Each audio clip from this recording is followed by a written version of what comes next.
मेरे पिताजी का मैंने 1 रुपया नहीं लिया है। पुरुषार्थ करो, मेहनत करो, संयम सदाचार से जियो। आप खड़ा कर लोगे संसार अपना, इतना खड़ा कर लोगे कि आप दुनिया को बसा लोगे, दुनिया को खिला दोगे, दुनिया को बांट दोगे, तो भी आपका बढ़ेगा, कम नहीं होगा। इसीलिए उस पुरुषार्थ की ओर निकलिए, उस पुरुषार्थ की तरफ जाइए। लड़ाई मत लड़िए। अच्छा, लड़ाई लड़के क्या करेंगे महाराज? एक घर है, 3 बीघा खेत है, उसमें लड़ाई लड़के करेंगे क्या? लड़ लो, खोपड़ा फोड़ दो, 3-4 लाख रुपए में सिलटे ना 302 बन जाए तो 10-20 लाख रुपए के बाद भी 6 महीने तो जेल जाना ही पड़ जाए। 307 बन गई तो सुलझती नहीं है, गवाह मौजूद रहते, खोपड़ी फटने वाला, उनको गवाह की भी जरूरत नहीं पड़ती। खोपड़ी को टांके लग गए, मतलब टांका और डॉक्टर गवाह हो गया, जीवन भर केस चलते रहते हैं। क्या करोगे ऐसी संपत्ति का?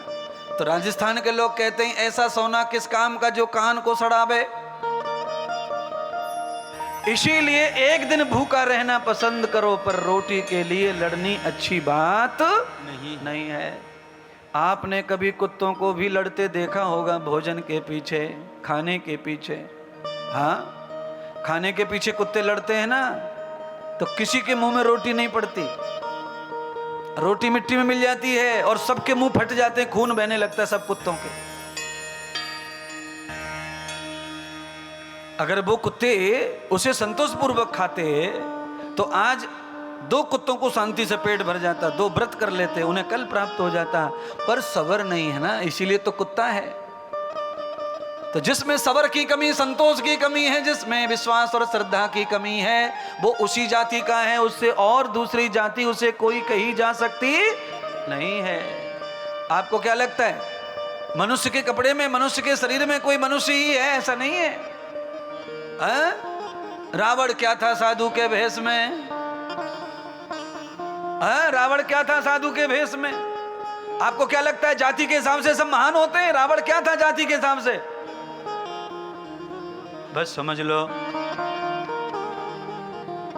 जो महान होता है उसे जाति का मोहताज होना पड़ता है। जो महान होते हैं उन्हें किसी वर्ण का मोहताज नहीं होना पड़ता है। जो महान होते हैं उन्हें किसी चोले को धारण करने का मोहताज नहीं होता है। वो महान तो महान ही होते हैं।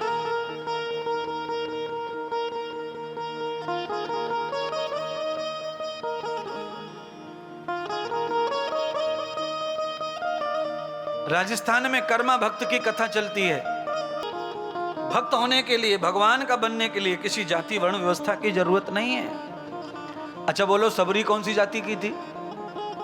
अच्छा, विदुर जी कौन सी जाति के थे?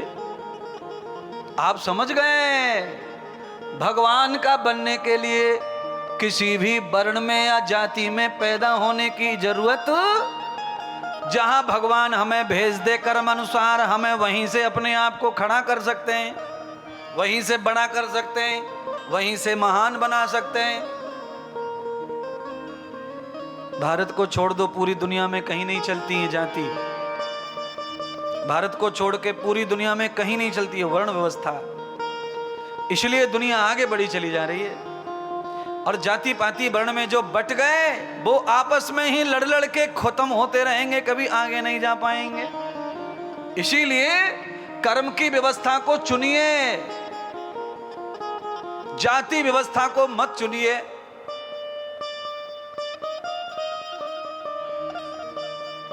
आप सबकी क्या जाति है?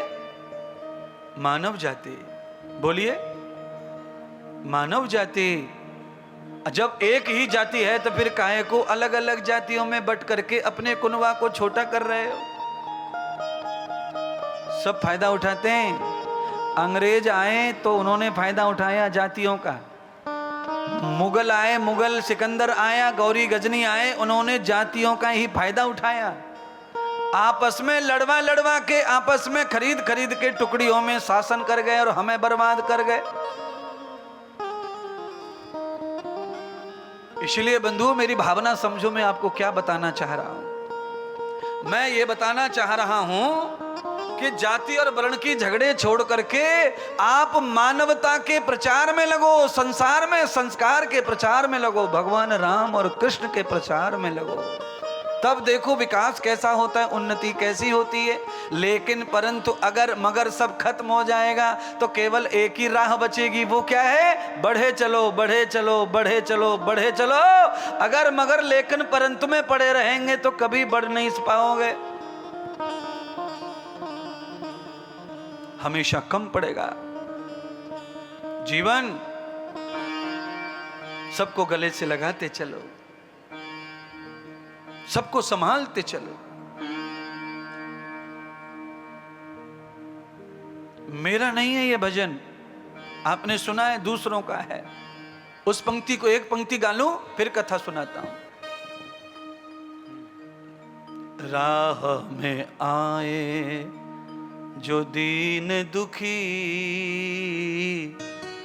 उनको गले से लगाते चलो।